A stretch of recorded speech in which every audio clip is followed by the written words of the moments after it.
کئی چاند تھے سر آسماں، شمس الرحمن فاروقی کے ناول کا 14واں حصہ۔ باب مارسٹن بلیک۔ مارسٹن بلیک چھریرے لیکن کثرتی بدن کا کشیدہ قامت جوان تھا۔ عمر کوئی 28 سال، ناک نقشہ معمولی، رنگ بہت گورا، بالوں کا رنگ سرخی مائل بھورا، آنکھیں چھوٹی اور کرنجی تھیں۔ انگریزی کا حال نہیں معلوم، لیکن وہ تو اس کی مادری زبان ہی تھی۔ ہندی اچھی خاصی بول لیتا تھا۔ منشیانہ فارسی کی معمولی استعداد تھی۔ اس کی سب سے بڑی خوبی اس کی بزلہ سنجی اور شگفتہ مزاجی تھی۔ وزیر خانم کا وہ دل دادا تھا، لیکن یہ کہنا مشکل ہے کہ وہ اسے اپنی بیوی بنا کر انگریزی میم کا بھی درجہ دینے کو تیار تھا۔ ذات پات تو ان لوگوں کی ہوتی نہیں تھی۔ یہ ضرور ہے کہ اپنے ملک کے پرانے خاندانی صاحبان کی او بھگت یہ لوگ بدرجہ اتم کرتے تھے۔ متمول لوگوں کے بھی دبدبے بہت تھے، اور اگر خاندان کے ساتھ دولت بھی کسی کے پاس ہوتی تو پھر اس سے بڑھ کر ان کی نظروں میں کوئی نہ تھا۔ سفید کھال ان کے یہاں سب سے بڑی چیز تھی۔ کچھ صاحبان ایسے بھی تھے جن کے خون میں کئی پشت پہلے یا 1-2 پشت پہلے کچھ دیسی ملاوٹ آ گئی تھی۔ ایسے لوگوں کو صاحبان انگریز اپنے سے ذرا کم ہی سمجھتے، لیکن اگر ان کی لیاقت اور کارکردگی اچھی ہوتی تو انہیں ترقیاں بھی ملتی تھیں۔ کچہری دربار کے باہر اونچے گھرانوں کے صاحبان البتہ ان سے میل جول ربط ضبط بہت کم روا رکھتے تھے۔ سفید کھال والی قوم کی عورتیں عموماً پھیکی، مغرور اور کمعقل ہوتی تھیں۔ ان کے بناؤ، سنگھار، ناز نخرے بھی ٹھنڈے اور بے لطف لگتے تھے، اور شاید یہی وجہ تھی کہ ہر انگریز ایک نہیں بلکہ 2، 4، 6 ہندوستانی بیویاں رکھتا تھا۔ طوائفوں اور ارباب نشاط سے عارضی تعلق یا کبھی کبھی کا آنا جانا اس پر مستضاد تھا۔ وزیر خانم جہاں تک بالا پوچھ گچھ کر کے اور اپنی فراست کے ذریعہ سمجھ سکی تھی، مارسٹن بلیک انگریزوں کے درمیان کسی نمایاں یا ثروت مند خاندان کا فرد نہ تھا، لیکن اس کے خون میں کچھ ملاوٹ بھی نہ تھی۔ ایسوں کے لیے بشرط محنت و لیاقت ترقی کی راہیں وسیع اور دور رس تھیں۔ اس زمانے میں صاحبان عالی شان کے یہاں قوم انگریز کے فرد کے لیے سب سے اعلیٰ نوکریاں حسب ذیل تھیں: ریزیڈنٹی، پولیٹیکل ایجنٹی، پھر افواج مسلح میں افسری، پھر محاصل جن میں مالگزاریاں، کروڑ گیری، پرمٹ وغیرہ شامل تھے۔ باقی ان سب کے بعد اور ان سے فروتر تھے۔ ریزیڈنٹی اور پولیٹیکل ایجنٹی میں زیادہ تر یعنی عموماً 10 میں سے 9 عہدے بہت چنیدہ افسروں سے اور باقی غیر فوجی محاصلات کے محکموں سے پر کیے جاتے تھے۔ اپنے اپنے ضلعوں میں افسر محاصل اور دیوانی و فوجداری یعنی کلکٹر، ڈپٹی کمشنر کی شان سب سے اعلیٰ تھی۔ محنت کرنے اور ذمہ داری اٹھانے کے لیے ہمہ وقت مستعد رہنا، اختیارات کا روزانہ استعمال، مشکل معاملات سے بروقت نپٹنا اور کمپنی کی شان اور دبدبہ قائم رکھنا، یہ سب کام کٹھن بھی تھے اور اکثر تنہا ہی انجام دیے جاتے تھے۔ یعنی اکا دکا کے سوا کوئی اور انگریز افسر حاکم ضلع، اس زمانے کی زبان میں ڈسٹرکٹ آفیسر، کا ہاتھ بٹانے والا نہ ہوتا تھا۔ لیکن سیاسی اہمیت، بڑے علاقے میں نام و نمود اور مرتبے کے اعتبار سے ریاست یا ملک کے بادشاہ کے تقریباً برابر ہونے، اور سب سے بڑھ کر یہ کہ دیسی یعنی نیٹو راجاؤں مہاراجاؤں کے مزاج و معاملات میں دخیل ہونے کی وجہ سے کمپنی کے دربار میں ریزیڈنٹ پولیٹیکل ایجنٹ کا پلہ باقی تمام نوکران کمپنی پر گرا رہتا تھا۔ وزیر خانم کی نظر میں مارسٹن بلیک کی سب سے بڑی خوبی تھی کہ وہ 28 سال کی ہی عمر میں کپتان اور اس پر ترا یہ کہ اسسٹنٹ پولیٹیکل ایجنٹ بن گیا تھا۔ وہ ان دنوں کے خواب دیکھ سکتی تھی جب جرنیل اختر لونی کی طرح مارسٹن بلیک بھی دہلی میں جرنیل کے عہدے پر اور حویلی کے دربار میں ریزیڈنٹ مقرر ہوگا۔ اور مارسٹن بلیک کی دوسری خوبی، یہ خوبی انگریز کمیدانوں وغیرہ میں شاذ تھی، یہ تھی کہ وزیر خانم سے تعلق پیدا کرنے کے بعد اس نے کسی بھی ہندوستانی یا فرنگی عورت کی طرف آنکھ اٹھا کر بھی نہ دیکھا تھا۔ لہٰذا وہ اپنی چشم تصور میں جرنیل اختر لونی کی جگہ پر مارسٹن بلیک کو متمکن تو دیکھ سکتی تھی، لیکن صاحب ریزیڈنٹ بہادر کے ہاتھی کے پیچھے ہاتھیوں کا جلوس نہ تھا۔ جن پر اختر لونی صاحب کی 11 اور بقول بعض 13 بیوی لوگ سوار ہو کر ان کے ساتھ شام کی ہواخوری کو نکلتی تھیں۔ جے پور پہنچ کر وزیر خانم کی دنیا بدل گئی۔ اب تک وہ متوسط درجے کے گھر، پردے کی بندش اور اپنا زیادہ تر کام خود کرنے کی عادی تھی۔ گھر کے اندر ایک دائی یا مغلانی اور باہر کے کاموں کے لیے ایک نفر، جو عموماً شاہی فوج کو چھوڑ کر شہر میں آ رہا ہوتا تھا۔ بس شاگرد پیشہ کی یہی بساط تھی۔ دہلی میں متوسط درجے کے شرفا کے ایک آدھ گھروں میں ان کا آنا جانا تھا، اور بڑی کے سسرال والے تو تھے ہی۔ جب مجلی نے نواب یوسف علی خان سے تعلق پیدا کیا تو شرفا میں سے اکثر دامن کشاں ہو گئے، لیکن پھر بھی اس کے باپ ماں کی کچھ حیثیت برقرار رہی، اور پھر یہ بھی ہوا کہ نواب یوسف علی خان کے متوسل گھرانوں کے لوگوں میں سے کچھ اہم کچھ غیر اہم افراد سے بھی اس کے والدین کا ملنا ملانا شروع ہوا۔ لہٰذا ایک کمی آئی تھی تو اس جگہ کو بھرنے کے لیے ایک وسیلہ بھی پیدا ہو گیا۔ دہلی کے سیر تماشوں، تہواروں، میلوں، بازاروں کی سیر کرنے اور گھر بیٹھے یا بھرے بازار میں اپنی پسند کی چیزیں دیکھنے، آنکھنے اور مالی بساط کی حد تک خریدنے پر کوئی پابندی نہ تھی، اور وزیر خانم پر تو یوں ہی تحفے تحائف نثار کرنے والوں، اسے بازار یا میلے کی سیر کرنے لے جانے، اس کی ثنا میں قطعے اور رباعیاں موضوع کرنے والوں کی کوئی کمی نہ تھی۔ لہٰذا گھر میں رہ کر بھی وزیر خانم خود کو محبوس یا دہلی کے جہان کے باہر کی نہ سمجھتی تھی۔ جے پور کی دنیا کئی معنی میں نرالی تھی۔ نوکروں کی ریل پیل، گرہستی کے ہزاروں کام جنہیں اب تک اس کے باپ ماں انجام دیتے تھے، اور پھر یہ کہ گرہستی بھی مختلف طرح کی، ملنے والوں کی کثرت، اجلے خرچ، یہ سب باتیں تو تھی ہی، لیکن ایک بہت بڑی بات، یا شاید سب سے بڑی بات، جس کے لیے وہ پہلے سے بالکل تیار نہ تھی، یہ تھی کہ اب وہ نہ دہلی کے ہندو مسلمان شرفا کی دنیا میں تھی اور نہ انگریز صاحبان عالی شان کی دنیا میں تھی۔ ملنا ملانا تو پہلے سے زیادہ تھا، لیکن ملنے والوں، حتیٰ کہ تہوار کے دن ملنے والوں میں ہندو مسلمان شریف گھرانوں کا کوئی فرد نہ تھا، نہ عورت نہ مرد۔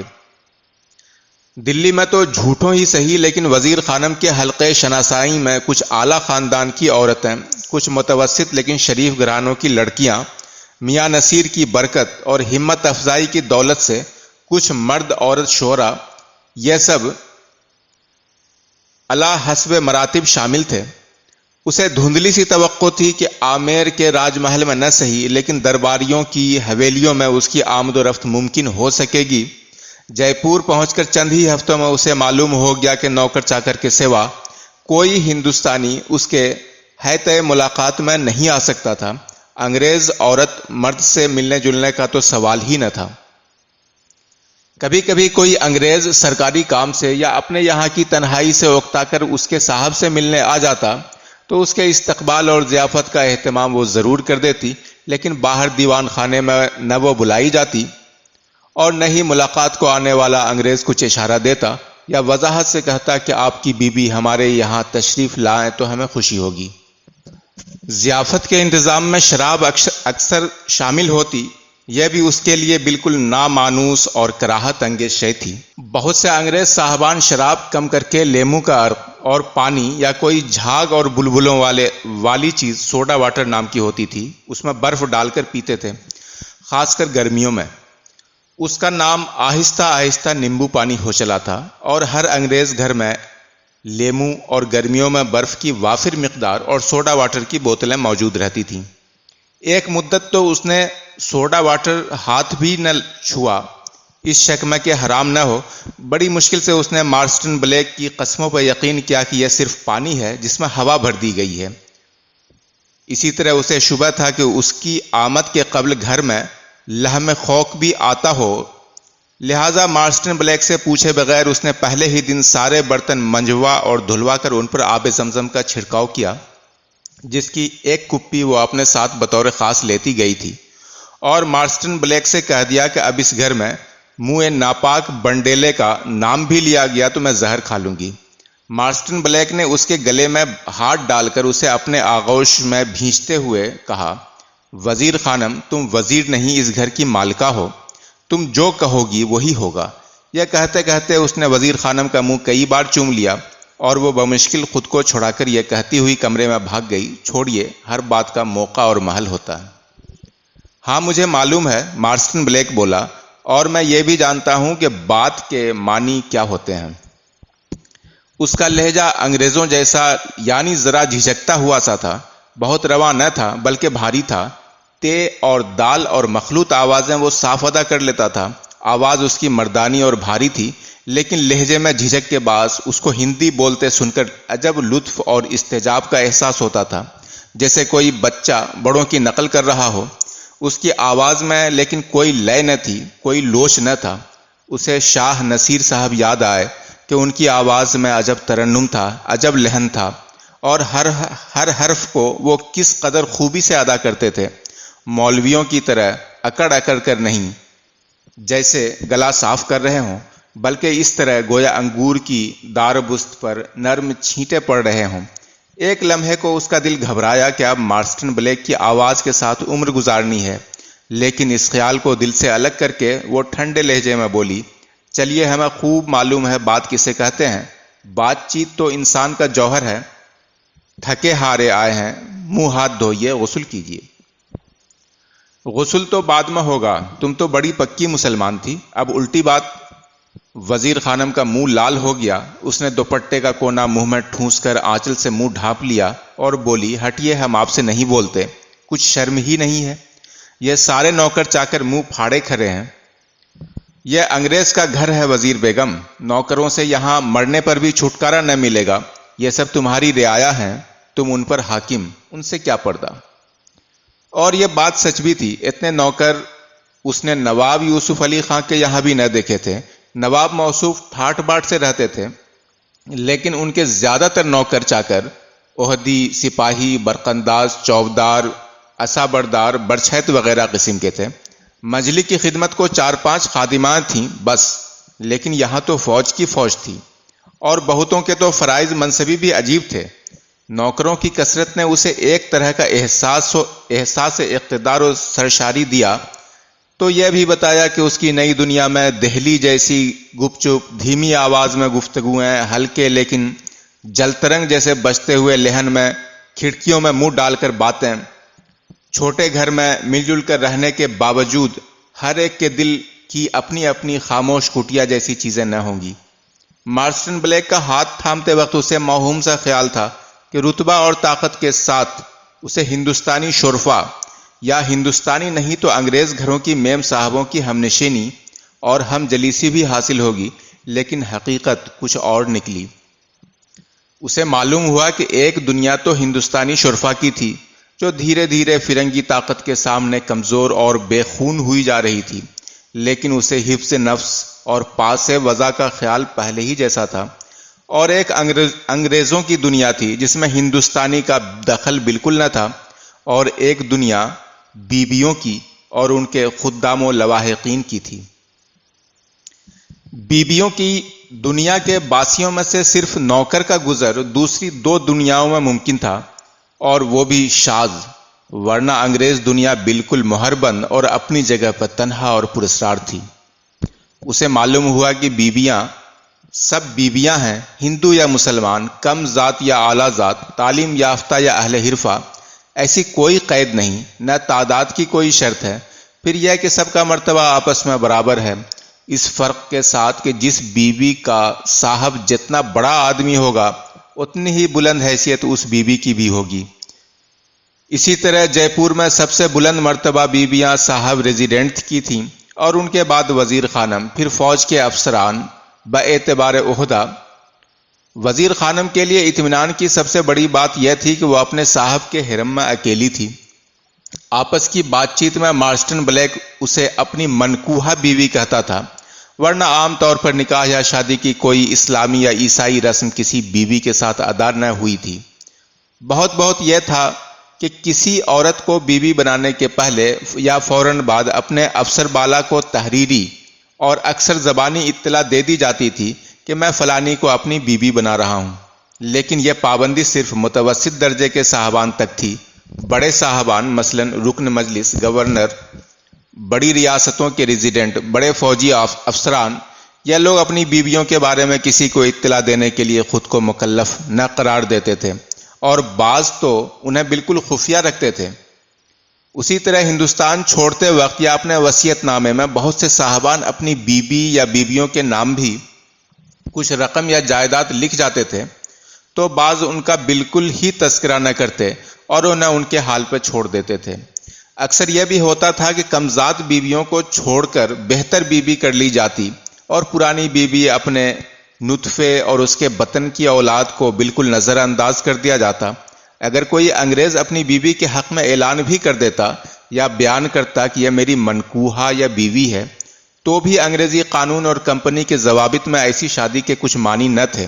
ان کے خیال میں شادی وہی درست تھی جو عیسائی رسوم کے مطابق ہو یا جسے کمپنی کی منظور شدہ انگریزی عدالت کے سامنے انجام دیا گیا ہو، یا افسر عدالت کے دستخط اور گواہیاں نکاح نامے پر ثبت ہوں۔ لیکن انگریزوں کی نکاحی بیویوں کا بھی اپنی اولاد پر کوئی خاص دعویٰ یا حق نہ ہوتا تھا۔ حد سے حد یہ تھا کہ ان کے دو نام رکھے جاتے، ایک عیسائی اور ایک ہندوستانی، ہندو یا مسلمان۔ بچوں کی تربیت کا بیشتر حصہ فرنگی اصولوں پر مرتب کیا جاتا، اور اکثر تو 7-8 برس کا ہونے پر بچے، لڑکا ہو یا لڑکی، کو ماں سے بجبر یا اس کی مرضی سے لے کر ولایت روانہ کر دیا جاتا۔ ایسی صورت میں اگر اولاد ہندوستان واپس آتی اور ماں کا تعلق ابھی اپنے صاحب سے قائم رہتا، یا اگر صاحب بھی ملک یا دنیا چھوڑ چکا ہوتا لیکن اولاد کو اپنی ماں کے بارے میں کچھ معلوم ہوتا، تو وہ شاید ماں کو ڈھونڈ نکالتے، ورنہ دونوں دنیایں الگ تو ہو ہی چکی تھیں، بیچ میں کالا پانی حائل ہو یا نہ ہو۔ وزیر خانم کو ان باتوں کا دھندلا سے احساس تھا، لیکن سچی بات یہ ہے کہ اسے ان معاملات کی کوئی خاص پرواہ بھی نہ تھی۔ اسے یہ ضرور گمان تھا کہ ہندوستانیوں کے لیے صاحب لوگوں کا رویہ کتنا ہی بے ایمانی اور بددیانتی کا ہو، اپنے لوگوں کے ساتھ ان کا سلوک درست ہوتا ہے، اور ان کے یہاں اپنی عزت اور اپنے وعدے کا پاس ضرور ہوتا ہے۔ لہذا مارسٹن بلیک کو اسے سچی محبت ہو یا نہ ہو، لیکن وہ اس کے ساتھ دغابازی نہ کرے گا۔ یہی وجہ تھی کہ جب مارسٹن بلیک اپنے نوکروں کے سامنے بیگم کہہ کر پکارتا اور سب کو یہ باور کراتا کہ ان کا نکاح یا سرکاری شادی ہو چکی ہے، تو اسے یہ گنا فخر کا احساس ہوتا۔ اسے لگتا کہ زبان سے کہہ دینے کے بعد کاغذی لکھا پڑھی یا نکاح نامے یا گواہی کی کوئی جلدی نہیں ہے۔ ایک دو بار اس نے اشارتاً مارسٹن بلیک سے نکاح نامے وغیرہ کے بارے میں پوچھا بھی، تو مارسٹن بلیک نے جواب دیا کہ میں نے ریزیڈنٹی میں ہم دونوں کا نام صاحب اور بیوی کے طور پر درج کرا دیا ہے، اسے نکاح کے برابر ہی سمجھو۔ رہا معاملہ اولاد اور اولاد کے حقوق اور اس کی تربیت کا، تو وزیر خانم سوچتی کہ یہ سب بعد کی باتیں ہیں۔ اسے اولاد کا چندہ شوق بھی نہ تھا، اور وہ خیال کرتی تھی کہ اگلی بار دلی جاؤں گی تو منجلی سے مانع حمل تدابیر کے بارے میں معلوم کروں گی۔ ایک منجلی ہی کو وزیر خانم کے دل کا حال کچھ اندازہ تھا کہ اس کا تشخص، اس کا ظاہری و باطنی بدن مردوں کے لیے کس قدر کشش انگیز ہے، اور وزیر اس کشش ہی کو اپنا سارا سرمایہ جانتی ہے اور اسی کے بلبوتے پر اپنی زندگی کا نیا نقشہ مرتب کرنا چاہتی ہے۔ 2-4 مہینوں میں وزیر خانم اس بات پہ مطلع ہو گئی کہ وہ مارسٹن بلیک کے بھرے پورے، خوشحال اور باعزت گھرانے کی مالکہ تو ہے، لیکن اس کی اصل حیثیت مارسٹن بلیک کی گرمی بستر کی ہے۔ اسے یہ توقع فضول معلوم ہونے کی کہ مارسٹن بلیک اسے اپنی بیاہی بیوی بنا کر کم از کم وہ حقوق دے دے گا جو ہندوستانی بیگموں کے لیے انگریز صاحبان عموماً روا رکھتے تھے۔ جے پور پہنچنے کے دوسرے مہینے تک اس نے اودھ کے کرنیل ولیم گارڈنر اور دکن کے جرنیل پامر کے مشہور زمانہ حالات سنے، تو اسے بھی دھندلی دھندلی سی امید بندھنے لگی کہ ایک دن وہ اور مارسٹن بلیک بھی انہی لوگوں کی طرح ہندی شرفا جیسی زندگی گزاریں گے۔ وہ اپنے مذہب اور طور طریقوں پر کاربند اور مارسٹن بلیک اپنے مسلک پر، لیکن زنانے میں عملداری وزیر خانم کی ہوگی۔ اولادیں ہندوستان میں رہیں گی اور مسلمان شرفا میں شمار ہوں گی۔ امیدوں کے ایسے محل بناتے وقت وہ یہ بھول جاتی کہ کرنیل گارڈنر کی بیگم اعلیٰ خاندان اور اعلیٰ ذات کی تھی۔ وہ نواب کھمبایت کی بیٹی اور خود صاحب جائیداد و مال تھی۔ اور جرنیل پاور کی بیگم تو شہنشاہ شاہ عالم ثانی فردوس منزل کی منہ بولی بیٹی تھی۔ حضرت شاہ عالم اور نوابوں کی بیٹیوں سے اس کا مقابلہ چہ نسبت خاک رابع عالم پاک والی بات تھی۔ اور سب سے بڑھ کر یہ ہے کہ کرنیل اور جرنیل دونوں نے ہی ولایت ترک کر کے ہندوستان کو اپنا لیا تھا، اور مارسٹن بلیک کا ایسا کوئی ارادہ فی الحال نہ تھا، اور نہ آئندہ کے لیے اس نے کبھی ایسا کوئی اندیہ ظاہر کیا تھا۔ وزیر خانم کو یہ تو بہرحال معلوم تھا کہ صاحبان کے عقیدے میں ذات پات نہ صحیح، لیکن مراتب اور خاندان کا لحاظ ان کے یہاں اہل ہند سے کم نہ تھا، اور اہل ہند کا حال یہ تھا کہ ان کا اپنا صاحب چاہے جس کو بیاہ لاتا یا گھر میں ڈال لیتا، اس عورت کو تو ملکہ تخت و تاج تسلیم کرنے میں کچھ آڑ نہ رکھتے، لیکن صاحبان فرنگ کی عورتوں کے معاملے میں وہ سخت متعصب تھے۔ جرنیل اختر لونی نے ایک مرہٹی خادمہ کو مسلمان کر کے اس سے شادی کی، اور اسے اپنے وصیت نامے میں بی بی محترم مبارک النساء بیگم عرف بیگم اختر لونی کے نام سے یاد کیا، اور بہت مال املاک بھی اس کے لیے چھوڑا، لیکن اہل ہند نے اس کی نوابی تو کیا، اس کے ایمان کی بھی کوئی عزت نہ کی۔ مبارک النساء بیگم کی حویلی، جس میں بقول مرزا فرحت اللہ بیگ مولوی کریم الدین کا مطبع بعد میں قائم ہوا، اور مسجد حوض قاضی پر آج بھی موجود ہیں، لیکن مسجد غیر آباد ہے اور رنڈی کی مسجد کہلاتی ہے۔ ایسی صورت میں وزیر خانم کو اپنے اہل وطن کے ہاتھوں بھلا کسی بہتر سلوک کی توقع کب ہو سکتی تھی؟ تو کیا وہ محض کسی انگریز جو غیر کفو ہی صحیح، غیر مذہب اور غیر ملکی نامانوس طور طریقوں والا تھا، اس کی دل بستگی کے لیے لوبت چین بن کر رہنا گوارا کر سکتی تھی؟ مانا کہ یہاں اسے ہر طرح کی آسائش تھی، نیچ ذات کے لوگ اس کی عزت و تکریم میں کوئی دقیقہ نہ اٹھا رکھتے تھے۔ وہ کبھی باہر جاتی تو پالکی کے بجائے نالکی میں جاتی، جس کا استعمال صرف اعلیٰ طبقوں کے لوگ ہی کر سکتے تھے۔ مگر یہ سب کب تک؟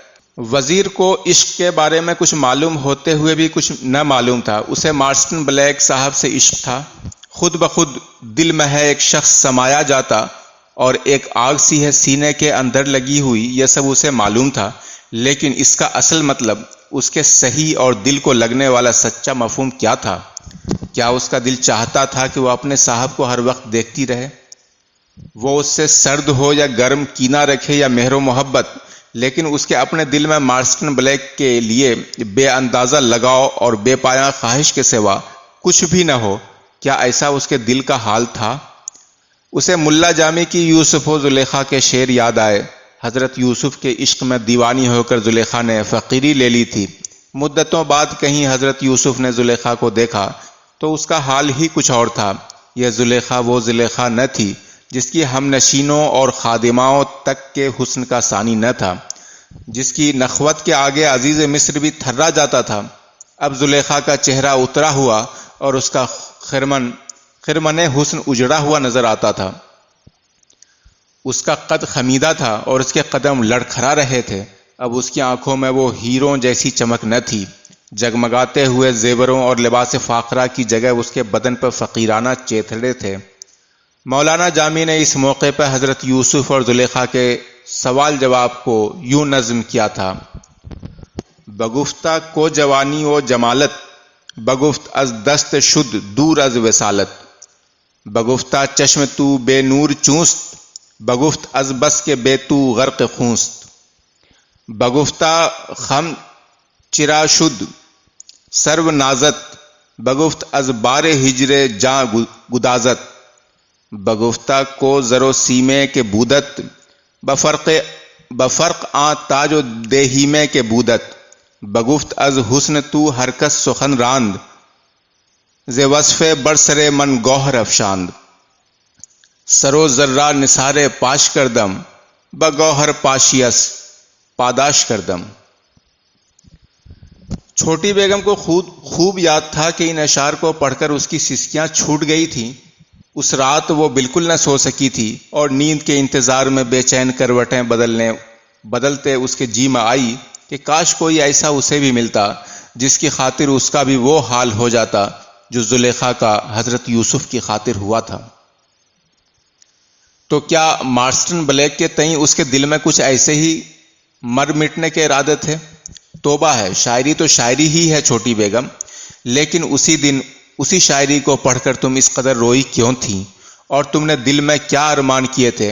شاعری تو کبھی کبھی ایمان کی طرح سچی بن جاتی ہے، ہوگا، لیکن اس انگریز مستنڈے کو کیا کروں جو پان کھا کر مجھے لگاوٹ سے دیکھتا ہے تو میرا جی ضرور چاہتا ہے کہ وہ مجھے گود میں بٹھا لے۔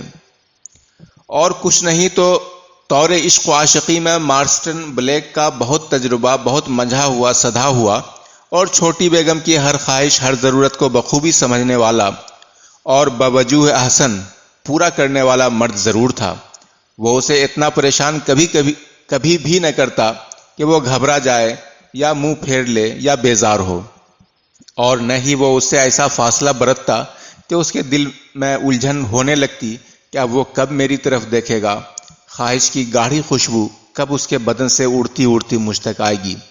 مارسٹن بلیک کو کچھ ایسا گڑ معلوم تھا کہ وہ از خود سمجھ لیتا کہ آداب بستر کے اعتبار سے چھوٹی بیگم کے ساتھ کب کس طرح کا برتاؤ کیا جائے۔ وہ کچھ جبلی طور پر سمجھ لیتا تھا کہ کب میرا خیر مقدم گرم جوشی سے ہوگا، اور جب دونوں کی طبیعتیں حاضر ہو جاتی تو کم و بیش ساری رات نہ وہ تھکتا اور نہ یہ گھبراتی۔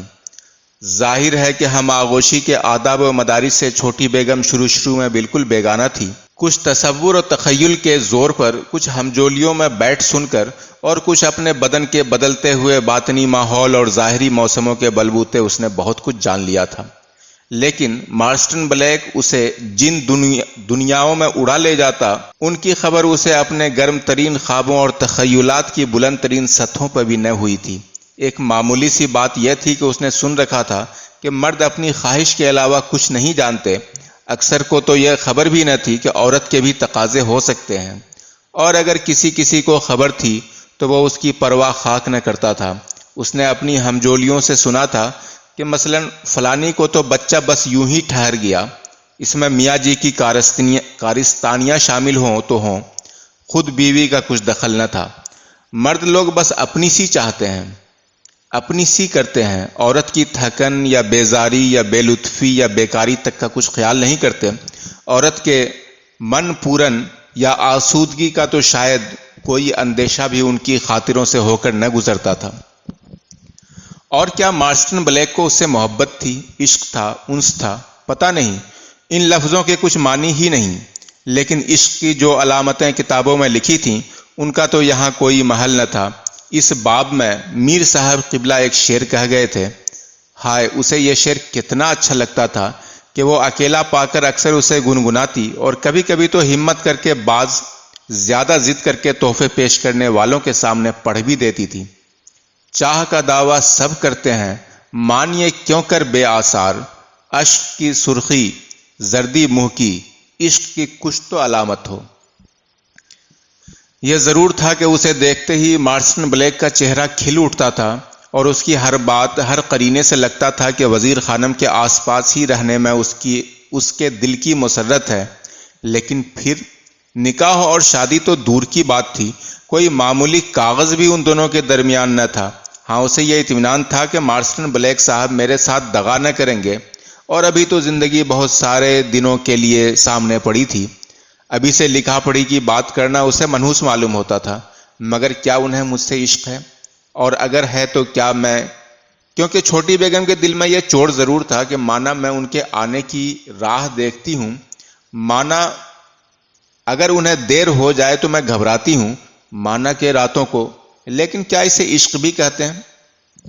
نہیں تو میں گھر بار، باپ کی دہلیز، بہن کی محبت، اپنا مذہب، ذات پات سب تج کر یہاں کیوں آئی؟ رکھ پت رکھا پت بزرگوں نے کہا ہے، لیکن میں تو اپنی پت شاہجہاں آباد میں ہی مٹا کر آ گئی۔ انہوں نے میرا ہاتھ چھوڑ دیا تو میرا کون ہوگا؟ اور میں انہیں چھوڑوں تو بالکل ہی نگہری ہو جاؤں گی۔ آئندہ کچھ بھی ہو، ابھی تو میں چین سے ہوں، دولت کی بہت فراوانی نہیں تو کمی بھی نہیں، اپنی ہم چشموں میں عزت نہیں تو غیروں اور کم اصلوں میں تو روب داب ہے، 40-50 نوکر ہیں، کیسا پھرکی بنے ہوئے میرے اشاروں پر ناچتے ہیں۔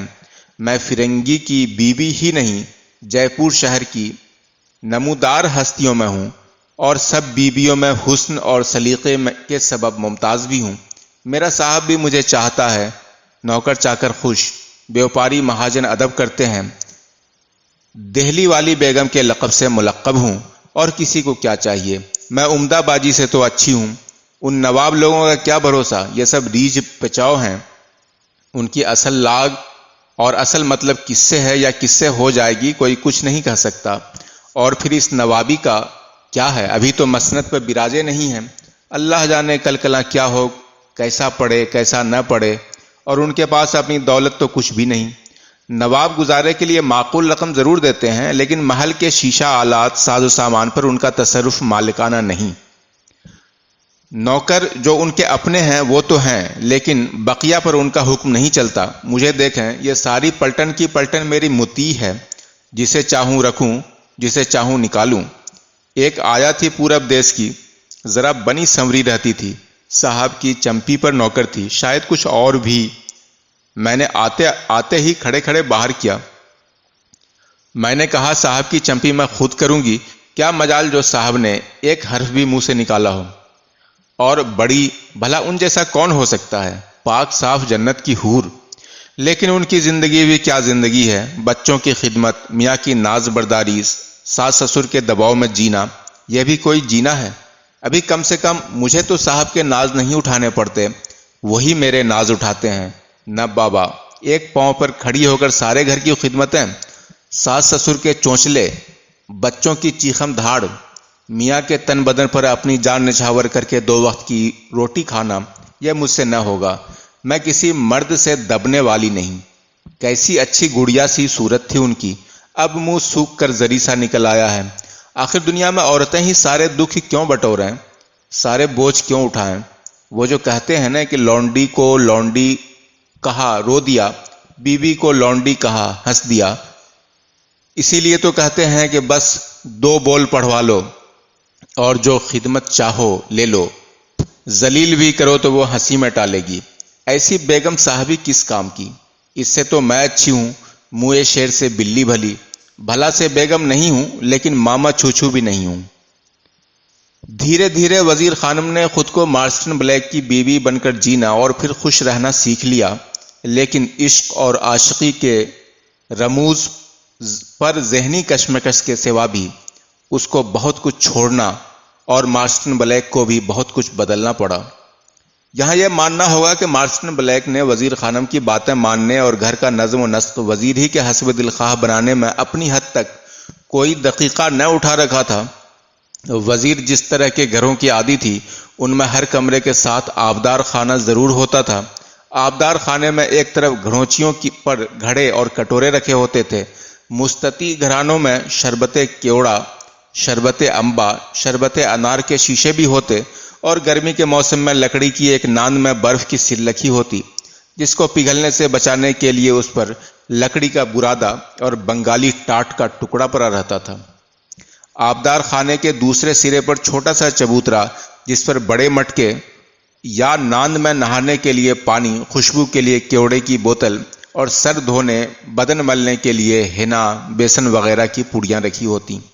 سردیوں میں عموماً، اور اگر آبدار خانہ بڑا ہو تو دوسرے موسموں میں بھی اس کے ایک کونے کو بولگاہ بنا لیا جاتا تھا۔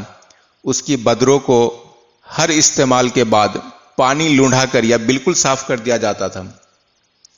جائے ضرور عام طور پر گھر کے ایک علیحدہ سے کونے میں ہوتی تھی۔ وزیر کو یہ دیکھ کر بڑی حیرت اور جھنجھلاہٹ ہوئی کہ مارسٹن بلیک نے آبدار خانے کو گھر کا فالتو سامان رکھنے کا گودام بنا دیا تھا۔ مارسٹن بلیک نے اسے بتایا کہ پانی ہم لوگ بہت کم پیتے ہیں اور پیشاب کرنے کے لیے چینی یا تام چین کی چپنی ہر کمرے میں پلنگ کے نیچے رکھی رہتی ہے۔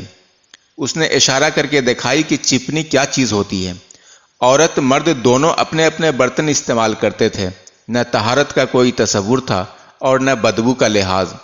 صبح و شام حلال خورنی آ کر برتن کو اٹھا لے جاتی اور اسے خالی کر کے دھو کر واپس رکھ دیتی، اور نہانا کبھی مہینے سوا مہینے پہ ایک بار دل کھول کر نہا لیا، بس چھٹی ہوئی۔ عام طور پر منہ دھو لینا، موٹے کپڑے سے بدن پوچھ لینا، اور سارے بدن پر ڈھیر سارا میدے سے بھی زیادہ چکنا، سنگ جراحت کے برادے سے بھی باریک اور صابن کی مانند ہاتھوں میں چپکنے والا خوشبو کرتا ہوا خشک بٹنا یا غازہ اسے یہ لوگ پاؤڈر کہتے تھے، مل لینا بہت تھا۔ یہ موا پاؤڈر دن میں کئی بار لگتا لیکن بدن کی بو پھر بھی نہ جاتی۔ مرد لوگ کوئی عطر نہ لگاتے تھے، ان کا کہنا تھا کہ تمباکو کی مہک ہی مرد کے لیے بہترین خوشبو ہے، عورتیں البتہ خوشبو لگائیں تو روا ہے۔ باقی آئندہ۔